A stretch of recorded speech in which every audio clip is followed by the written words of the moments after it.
Wagwan Carlos, you watch the news? I watched the news. Donald Trump showed great courage in spite of being shot. This is what it means to be a true leader. In fact, Donald Trump is the epitome of leadership. Jean-Claude Van Damme or Arnold Schwarzenegger has nothing over Mr. Trump. It was like a movie scene. Can you imagine being shot and you raise your fist and shout, "Fight, fight," encouraging Americans to fight against injustice. Indeed, it was great injustice. In spite of one's disagreement, it doesn't cause for violence. Violence action should not be tolerated. I agree 100%. There are some unanswered questions with regards to how the shooter reached on a building top in the first place. Something doesn't seem right. It seems like an attempted planned assassination.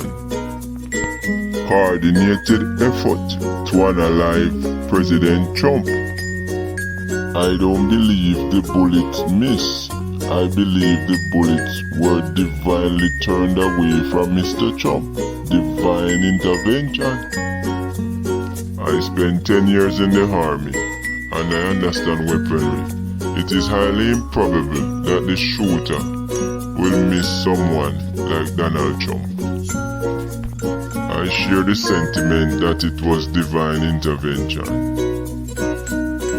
This will go down in history as the most courageous moment from a president of the United States of America. Guinness Book of Record should put down this as the most courageous action from a president of the United States of America. Indeed, it was great courage. In spite of being shot, he showed great resilience. I believe the image in which Mr. Trump put his hand and form a fist should be on the US $20 note. Americans, whether Democrat or Republican, must be proud of such moment. Proud of the fact that in spite of being shot, President Trump showed great resilience. Show that he is commander-in-chief. He didn't show weakness, he showed strength. And this is what makes America great. This is what Americans should be very proud about. I call on Americans to exercise their political franchise rather than capitalize on violence. One may not agree with Donald Trump's policy, but one must understand that one's political franchise must be respected.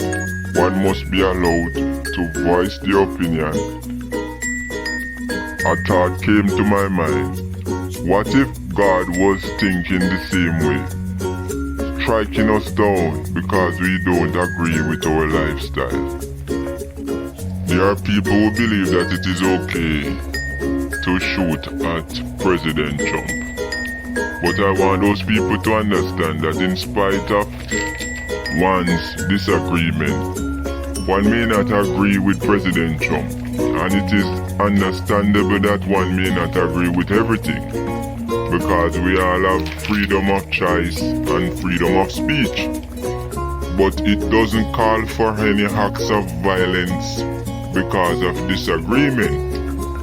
And if we look at it in a way that the same knife, colloquially speaking, the same knife that sticks sheep oftentimes stick goat. So President Biden can be subjected to such assault as well, to such violent action against him by individuals who may not like President Biden, may not agree with his policies. So we have to condemn all acts of violence to ensure that we put a stop to for bloodshed. I agree with you 100%.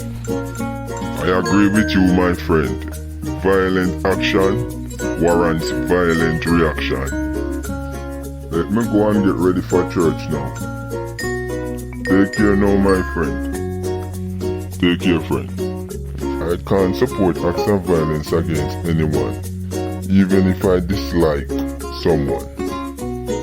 It is never okay to capitalize on acts of violence. We are all humans, we are not perfect, we do make mistakes. And it is of utmost importance that we understand that we are not perfect humans.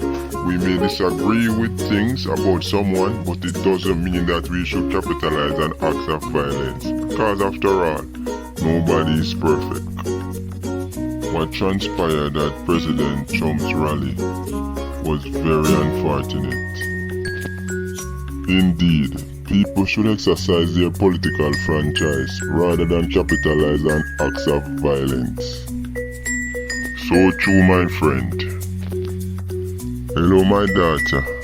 How are you? Okay, I will leave now. Yes, I will meet you at the store. Okay, my daughter, take care now. Take care of yourself, my friend. I'm going to meet my daughter now. Okay, my friend, take care of yourself and tell your daughter hi for me. Let me go home and watch the news to see what's going on with the pending 47th President of the United States of America.